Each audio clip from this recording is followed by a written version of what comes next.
राधे राधे, हरे कृष्णा। कैसे हो आप सभी लोग? आशा करती हूँ आप सभी परम मंगल में होंगे, स्वस्थ होंगे, अच्छे होंगे। आप में से बड़े सारे लोग चिंतित हो रहे थे और बड़े सारे प्रश्न कर रहे थे, क्या मैंने श्रीधाम वृंदावन हमेशा के लिए छोड़ दिया है? क्या मैंने जो सेवार्थ बनाया हुआ था वो बंद हो चुका है? क्या अब मैं कभी भी श्रीधाम वृंदावन नहीं जाऊंगी? क्या मैं पुनः हमेशा के लिए शिफ्ट हो गई हूँ? ऐसे अनेकों प्रश्न आप लोगों के मन में आए थे कि मैं आखिर पुनः क्यों आई हूँ, क्या रीजन है, मैं श्रीधाम वृंदावन छोड़ के आई हूँ। तो ये सारे प्रश्नों के उत्तर मैं आप सभी के को आज देने वाली हूँ। पहले मैं एक बात आप लोगों के लिए क्लियर कर दूं, जिनके आंखें बंद करते ही जिनके सामने बिहारी जी की छवि आ जाती है, हृदय से केवल एक ही नाम निकलता है, राधे राधे, वो यहाँ भी बस जाए वृंदावन धाम, उसको वहीं उसी जगह को वृंदावन धाम बना लेते। दूसरी बात, मैं शादी से पहले करीब 3.5-4 साल श्रीधाम वृंदावन में रही हूँ। श्रीधाम वृंदावन में मेरे पिताजी ने, ससुराल की तरफ से नहीं, मायके की तरफ से मेरे पिताजी ने मुझे एक छोटा सा आशियाना गिफ्ट किया था, छोटा सा घर गिफ्ट किया था। आज से करीब 6 साल पहले मेरे पिताजी ने वो छोटा सा आशियाना गिफ्ट किया था। और जब से वो आशियाना मुझे गिफ्ट में मिला है, तब से हमने जब से उसको बनवाया और बनवाने के बाद ही हमने उसको सेवार्थ भाव से छोड़ दिया। अर्थात नीचे का वो सेवार्थ है जिसमें 2 कमरे हैं, अटैच लैट्रिन बाथरूम है, किचन है, मंदिर है, और अभी तक लाखों लोगों ने उसका फायदा उठाया और आगे भी ऐसे ही उठाते रहेंगे। मैं यहाँ भी हूँ, कहीं भी हूँ, चाहे मैं पुणे में हूँ, वृंदावन में हूँ, गाजियाबाद में हूँ, दिल्ली में हूँ, अपने ससुराल में हूँ, लेकिन उसकी जो चाबी है वो मेरे पड़ोसियों के पास रहती है। आप लोग मेरे से कांटेक्ट करके वहां पे जा सकते हैं और वहां पे 2 दिन और 2 रातें और 3 दिन के लिए आराम से रह सकते हैं वहां पे। ये तो था छोटी सी इंफॉर्मेशन जो मैं आपको देने वाली थी। शादी से पहले मैं श्रीधाम वृंदावन 3.5 साल रही हूँ, लेकिन शादी के बाद मैं करीब 3-3.5 महीने ही टोटल मिलाकर श्रीधाम वृंदावन में रही हूँ। लेकिन हाँ, हर महीने में शादी के बाद श्रीधाम वृंदावन में आती थी। ये नहीं कि शादी के बाद मेरा श्रीधाम वृंदावन में आना बिल्कुल छूट गया था। शादी के बाद मैं गाजियाबाद में शिफ्ट हो गई थी अपने हस्बैंड के साथ, और गाजियाबाद में शिफ्ट होने के बाद मैं जैसे कि एकादशी पर श्रीधाम वृंदावन जाती थी, और अधिक मास था तब मैंने 1 महीना श्रीधाम वृंदावन में रही, होली में मैं पूरा 1.25 महीने श्रीधाम वृंदावन में रही। तो ऐसे मैं श्रीधाम वृंदावन में आती जाती रहती थी, महीने में कभी भी चली जाती थी। कभी भी मन करता था गाड़ी उठाते थे और श्रीधाम वृंदावन चले जाते। छोटे छोटे ओकेशन पे भी श्रीधाम वृंदावन में ही जाके सेलिब्रेट हम लोग किया करते थे। गाजियाबाद से, गुरुग्राम से, नोएडा से, दिल्ली से श्रीधाम वृंदावन बहुत पास पड़ता है, 2 घंटे का भी रास्ता नहीं है और हम लोग श्रीधाम वृंदावन पहुंच जाते थे। तो ऐसा नहीं है कि मैंने श्रीधाम वृंदावन वाला अपना आशियाना ब्रेक दिया है। मैं कहीं भी रहूं, श्रीधाम वृंदावन वाला आशियाना चलता रहेगा। जो वो सेवार्थ है, जो हम बहुत दिली तमन्ना से कर रहे हैं, तो वो हमेशा करते रहेंगे। अब हम पूना शिफ्ट किए हुए हैं, 1 महीने के अंदर ये सारी चीजें बदल गई, पता ही नहीं चला कि क्या हुआ क्या नहीं हुआ।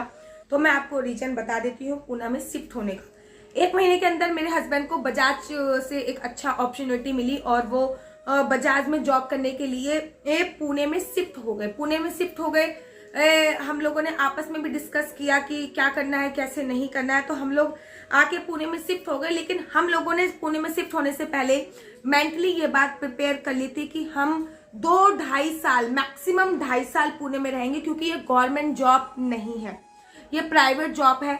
प्राइवेट जॉब 2 साल के बाद अगर हम लीव भी करते हैं तो हमें आगे कंपनी में बढ़कर ही पैसे मिलते हैं। हाँ, 2 साल के लिए हम यहाँ पे शिफ्ट हुए हैं। मैं क्यों शिफ्ट हुई हूँ? मैं चाहती तो गाजियाबाद में रह सकती थी, या फिर पुणे में रह सकती थी, गाजियाबाद में रह सकती थी, या फिर श्रीधाम वृंदावन में रह सकती थी। तो मेरी स्थिति आप लोगों को पता ही है कि इस टाइम पे मैंने कंसीव करा हुआ है, मैं प्रेग्नेंट हूँ, तो मेरे को अकेले इस टाइम पे मैं नहीं रह सकती थी। जबकि श्रीधाम वृंदावन 3.5 साल मैं अकेले ही रही हूँ। लेकिन उस समय पे मेरा विवाह भी नहीं हुआ था। बात विवाह की भी नहीं है, विवाह के भी बाद में श्रीधाम वृंदावन 1-1 महीने अकेले ही रही हूँ। लेकिन इस समय मैं अकेली नहीं हूँ, मेरे साथ कोई और भी है, अर्थात मैं प्रेग्नेंट हूँ। तो इस टाइम पे अकेले रहना उचित नहीं है, इसलिए मैं अपने हस्बैंड के साथ पूना में आ गई हूँ। ऐसा नहीं है कि हम पुणे को छोड़कर कभी वृंदावन नहीं जाएंगे। जब भी हमें समय लगेगा तो हम श्रीधाम वृंदावन जाएंगे। हाँ, पूना से श्रीधाम वृंदावन थोड़ा डिस्टेंस पड़ता है, बहुत लंबा चौड़ा डिस्टेंस पड़ता है, 1500 किलोमीटर का रास्ता है पूरा। अगर हम बाई ट्रेन जाते हैं तो हमें पूरे 2 दिन लगते हैं, और बाई एयर जाते हैं तब भी हमें बाई एयर दिल्ली जाओ, फिर दिल्ली से टैक्सी करो, वहां पे जाओ। हाँ, थोड़ा लंबा रूट पड़ता है तो इसके बारे में एक दो बार हमें सोचना पड़ता है, लेकिन हमने हमेशा के लिए वृंदावन छोड़ दिया है, ऐसा कहना कहीं से भी कहीं तक उचित नहीं होगा। ऐसा कहना कहीं से भी कहीं तक उचित नहीं होगा। जब हम गाजियाबाद से पुणे शिफ्ट हो रहे थे तभी हमने माइंड में ये प्रिपेयर कर लिया था कि हम 2 से 2.5 साल के लिए पुणे में शिफ्ट होंगे, और पुणे में जो हमें सैलरी बढ़कर मिल रही है उसका हम श्रीधाम वृंदावन में बहुत टाइम से सोच रहे थे कि हमने सेवाट तो प्रोवाइड करा रखा था, रहने की व्यवस्था करा रखी है, वहां पे चाय की व्यवस्था करा रखी है, लेकिन हम लोगों ने फूड प्रोवाइड नहीं करा रखा, अर्थात खाना नहीं है वहां पे। तो हम लोगों ने ये सोच के हम पुणे में शिफ्ट हुए थे, मेरे हस्बैंड की चलो कोई नहीं, अगर हम पुणे में शिफ्ट हो जाएंगे तो थोड़ी सी सैलरी बढ़ जाएगी, और थोड़ी सी सैलरी बढ़ने के साथ हम वो जो सेवाट है उसमें खाना भी प्रोवाइड करा पाएंगे, हम रहने के साथ साथ खाने का सुख भी लोगों को दे पाएंगे, जो कि हमने स्टार्ट कर भी दिया है। तो मैं आप लोगों को क्लियर कर दूं, हम 2 से 2.5 साल के लिए केवल और केवल पुणे आए हैं। हम 2 से 2.5 साल के बाद अगेन मैं वृंदावन में तो नहीं बोल सकते क्योंकि मेरे हस्बैंड डिजिटल मार्केट में है, डिजिटल मार्केट का काम करते हैं, डिजिटल मार्केट में, तो वृंदावन में तो कोई कंपनी नहीं होगी, लेकिन गाजियाबाद में, नोएडा में, गुरुग्राम में अगेन वापस जाएंगे। अगर ये कंपनी हमारा ट्रांसफर करती है तो वेल एंड गुड है, अगर ट्रांसफर नहीं भी करती है तो हम इस कंपनी को लीव कर देंगे, क्योंकि 2 साल के बाद अगर हम कोई भी कंपनी लीव करते हैं तो हमें सैलरी पैकेज बढ़कर ही मिलता है। मैं अकेले चाहती तो वृंदावन रह सकती थी, लेकिन इस टाइम पे मैंने कंसीव कर रखा था और मेरे साथ इस टाइम पे वृंदावन रहने वाला कोई भी नहीं था, बिकॉज मेरी मम्मी भी इस टाइम पे मेरे साथ वृंदावन में नहीं रह सकती थी, मेरी माता जी, मैं मायके की बात कर रही हूँ, क्योंकि मेरी भाभी भी कंसीव उन्होंने कर रखा और उनका भी सेम टाइम चल रहा है जितना मेरा टाइम चल रहा है, उनका भी सेम टाइम चल रहा है, केवल 20 दिन का डिस्टेंस है। मेरी सास भी मेरे साथ सीधा वृंदावन में नहीं रह सकती थी बिकॉज ऑफ द रीजन 4-5 भैंसें हैं उनकी, और वो भैंस को छोड़कर तो कहीं भी नहीं रह सकती हैं, और वो सेल आउट करने के लिए हमने बहुत बार बोल दिया लेकिन वो नहीं कर दिया। बूढ़े बुजुर्गों की मर्जी भाई, वो नहीं करना चाहते तो हम उनको इंसिस्ट भी नहीं कर सकते हैं, इसलिए मैं अपने हस्बैंड के साथ पुणे आके शिफ्ट हो गई। मैं बिल्कुल डेफिनेटली ट्राई करूंगी कि मैं 7th मंथ पूरा होने के बाद या 8th मंथ पूरा होने के बाद, 8वें महीने में तो कहीं जाते नहीं, जब 8वां महीना पूरा हो जाएगा तो मैं अगेन श्रीधाम वृंदावन के लिए जाऊं और अपनी संतान को उत्पन्न श्रीधाम वृंदावन में ही दूं। ये मेरी बहुत बहुत दिली तमन्ना थी। हम तो आज आप लोगों के बड़े सारे डाउट क्लियर हो गए होंगे कि हमने श्रीधाम वृंदावन छोड़ा नहीं है, हम केवल 2 या 2.5 साल के लिए जगह परिवर्तन किया है। और वैसे भी बोलते हैं कि जिनके मन में बिहारी जी बसते हैं वो कहीं भी उस जगह को ही श्रीधाम वृंदावन बना लेते हैं। मैं हमेशा एक बार जब भी मैं कथा करती हूँ तो ये चीज मैं जरूर बोलती हूँ कथा के बीच में कि एक मकान, जब एक आदमी रहता है तो वो मकान होता है, जब एक आदमी रहता है, कोई पुरुष घर पे रहता है तो वो मकान होता है, जब उस घर में गृहिणी आ जाती है, गृह लक्ष्मी आ जाती है तो वो घर हो जाता है, और जब उस घर में साक्षात ठाकुर आ जाते हैं, भगवान जी आ जाते हैं तो वो साक्षात मंदिर हो जाता है। तो अपने घर को मकान घर नहीं बनाना, अपने घर को मंदिर बनाना है। तो मकान से मंदिर तक का सफर हम हर जगह तय करते हैं। तो आज आप लोगों के सारे संशय दूर हो गए होंगे। जो आप लोगों ने, एक लोगों ने बहुत सारे मेरे को कमेंट्स भी करे हैं कि दीदी ये माया है, आप माया के चक्कर में लपेट के यहाँ पे आ चुकी हो, लोग सब कुछ छोड़कर वहां पे जा चुके हैं वृंदावन। तो देखिए, मैं एक बात अभी भी आपको क्लियर कर दूं, जो ये नेगेटिव कमेंट्स मेरे को देखने के लिए मिले उनके भी मैं डाउट क्लियर कर दूं। मैंने जो सेवार्थ प्रोवाइड कराया हुआ है उसमें मैं रुकवाने का एक भी पैसा नहीं लेती। वहां पे हर महीने बिजली का खर्चा मैं खुद ही प्रोवाइड कर रही हूँ, खुद ही दे रही हूँ। हर महीने पानी का खर्चा मैं खुद ही दे रही हूँ। हर महीने गैस सिलेंडर का खर्चा मैं खुद ही दे रही हूँ, किसी से 1 रुपया नहीं लेती। और जब भी जाती हूँ मुझे कुछ ना कुछ चीज खराब मिलती है, कभी आरओ खराब मिलता है, कभी मोटर खराब मिलती है, कभी आरओ खराब है, कभी मोटर खराब है। इस बार चूहे हो गए तो गद्दे खराब थे, तो और डे बाय डे प्रोग्रेस ही कर रहे हैं। जैसे कि कभी कंबल उसमें मैंने दे दिया ज्यादा, अभी 3-4 कंबल थे, ज्यादा कंबल बढ़ गए, तकिए कम थे तो मैंने तकिए दे दिए। बेडशीट इस बार प्रोवाइड कराई है। हर महीने में वहां पे कुछ ना कुछ चीज प्रोवाइड कराई रही हूँ। ये हम अपनी इनकम से ही प्रोवाइड करा रहे हैं, क्योंकि हम किसी से 1 रुपया भी डोनेशन नहीं लेते हैं। और खाली हम वहां पे रहकर मैं ये कहूँ कि आओ आप यहाँ पे जाके रह लो, जब मेरे ही रहने के लिए कुछ नहीं होगा, मेरे ही खाने के लिए कुछ नहीं होगा, तो मैं फूड कैसे प्रोवाइड करा पाऊंगी, मैं खाना कैसे प्रोवाइड करा पाऊंगी। मैंने कोई वहां पे बिजनेस नहीं खोल रखा कि मैंने अपनी धर्मशाला में 1500 रुपए का रूम दे रही हूँ या 2000 रुपए का रूम दे रही हूँ।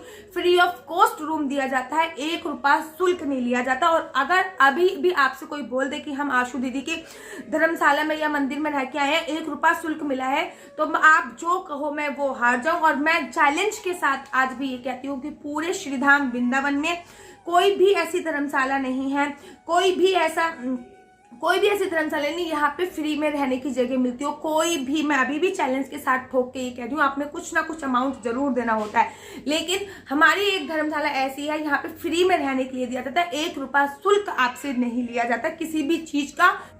24 घंटे लाइट की सुविधा है, क्योंकि हमने वहां पे इन्वर्टर भी लगवा रखा है, 2 पंखे भी हैं, बिजली का बिल भी हम भर रहे हैं, खाना भी हम दे रहे हैं, चाय भी हम दे रहे हैं, पानी भी हम दे रहे हैं, आरओ भी लगा हुआ है वहां पे, गैस सिलेंडर, इन सब का खर्चा करने के लिए हमें भी कमाना जरूरी होता है। तो जब हमें कमाना जरूरी होता है तो इसके लिए हमें भी कहीं ना कहीं स्थानांतर करना पड़ता है। भगवान श्री कृष्ण जी भी श्रीधाम वृंदावन को छोड़ के द्वारका गए थे, उसके पीछे तो एक अलग कहानी थी। पहले वो मथुरा गए, फिर वो द्वारका गए, तो उसके पीछे तो एक अलग कथा थी, वो उनसे तो हम लोग कंपेयर भी नहीं कर सकते। लेकिन अगर हमें वो जीविका चलानी है तो इसके लिए हमें भी कुछ ना कुछ करना पड़ेगा। और दूसरी बात, मैं तो बेशक श्रीधाम वृंदावन में रह लेती, लेकिन इस कंडीशन पे मैं श्रीधाम वृंदावन में नहीं रह सकती थी, इसलिए मैं यहाँ पे आ गई। तो प्लीज जो लोग ट्रोल करते हैं, नेगेटिव कमेंट्स देते हैं कि आप माया में फंस के आ गई हो, अगर हम माया में ना फंसे, गृहस्थ जीवन में आए हैं तो डेफिनेटली बात है थोड़ी बहुत माया में तो फंसेंगे ही फंसेंगे। संतान उत्पन्न करने की सोच रहे हैं तो माया तो चाहिए ही चाहिए, ठीक है। वृंदावन में सेवार्थ चला रहे हैं तो माया तो चाहिए। वृंदावन में फ्री में फूड प्रोवाइड करा रहे हैं तो माया तो चाहिए। सारी बातें हवा से नहीं होती हैं, ना हवा से चलती हैं, ये मैं आपको खुल के एक्सप्लेन कर रही हूँ। हाँ, ये चीज हमने पहले से ही डिसाइड कर रखी है कि हम ज्यादा से ज्यादा 2 या 2.5 साल में ही रहेंगे। 2 या 2.5 साल के बाद हम डेफिनेटली यहाँ की चीजें को लीव कर देंगे, हम बिल्कुल भी नहीं रहेंगे, क्योंकि गाजियाबाद से और गुरुग्राम से हमारा जो श्रीधाम वृंदावन का डिस्टेंस है वो बहुत कम पड़ता है, गढ़गंगा बहुत कम पड़ती है, मेरा मायका पास में है, वहां से मेरा ससुराल पास में है वहां से। इसलिए हम लोग अगर, क्योंकि सरकारी नौकरी तो है नहीं मेरे हस्बैंड की जो लीव ना कर पाए, गवर्नमेंट जॉब नहीं है, प्राइवेट जॉब है, हमारे हाथ में बात है, ठीक है। अभी अच्छा प्रोग्रेस था इसलिए हम आ गए, लेकिन ऐसा जरूरी नहीं है कि हम लीव ना कर पाए, इसको हम डेफिनेटली लीव कर देंगे, क्योंकि इसको लीव करने के बाद दूसरी कंपनी में भी 20% बढ़कर ही मिलता है। तो ये मैंने आपको पूरी अपने दिल की बात बताई है। अगर क्रोध में मैंने कुछ ज्यादा बोल दिया हो तो उसके लिए मैं क्षमा चाहती हूँ।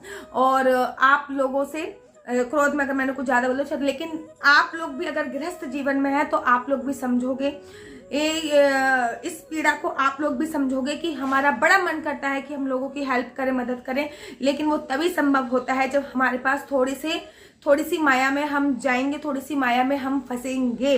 भगवान भी कहते हैं कि पहले कर्म करो, इसलिए हम कर्म करने ही पुणे में आए हैं। अपने हृदय में बाके बिहारी जी को फंसा कर बोल दीजिए या फिर बसा कर बोल दीजिए। आशा करती हूँ कि आप लोगों को मेरी वीडियो अच्छी लगती होगी। अगर आप लोगों को मेरी वीडियो अच्छी लगती है तो आप अपना यूट्यूब चैनल हरि बोल को लाइक शेयर सब्सक्राइब करना बिल्कुल भी मत भूलिए। तब तक के लिए मुझे दीजिए इजाजत। राधे राधे, हरे कृष्णा, हरि बोल।